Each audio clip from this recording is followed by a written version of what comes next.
জন্য একদিনে বাবুর জন্য আমার মেয়েকে নিয়ে আসার কথা ছিল, ইচ্ছে ছিল, হয়নি।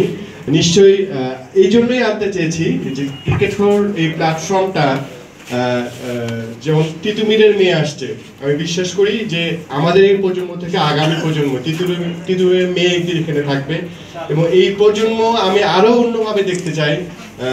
পমি এখানে আছে, যে ক্রিকেট করে এখানে অনেক ছেলে দেখা যাচ্ছে, তাই না? কিন্তু আমাদের আমি কুড়িগ্রামে যখন দেখেছি, রংপুরে দেখেছি, ফাহিম স্যার খুব ভালো করে জানবে, রংপুরে বিকালবেলা যখন ক্রিকেটের প্র্যাকটিস হয় এখানে এত বেশি মেয়ে থাকে, এটা কিন্তু চিন্তা করা যায় না যে বাংলাদেশের মেয়েরা কি পরিমাণ এখন ক্রিকেট খেলে বা ক্রিকেট খেলার জন্য ইয়ে করছে। তা আগামী যখন ক্রিকেট করা হবে এখানে অর্ধেক মেয়ে থাকবে, সেটা আমি চিন্তা করছি। অনেক বেশি মেয়ে থাকবে, অনেক বেশি পার্টিসিপেশন করবে, সেটা নিশ্চয়ই চাওয়া।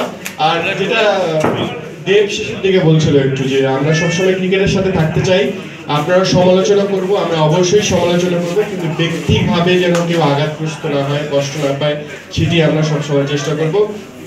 ক্রিকেট করে এগিয়ে যাক, আরো বেশি প্রসারিত হোক, ব্যাপকতা পাক, পুরো বাংলাদেশে ছড়িয়ে পড়ুক, সারা বিশ্বে ছড়িয়ে পড়ুক। ক্রিকেটের সঙ্গে আছি কারণ ক্রিকেট আমাদের অক্সিজেন, আমাদের হাসায় একই পতাকায় নিয়ে আসে, এই শক্তি আর অন্য কিছুর মধ্যে নেই। ভালো থাকবেন সবাই, সবার জন্য শুভকামনা।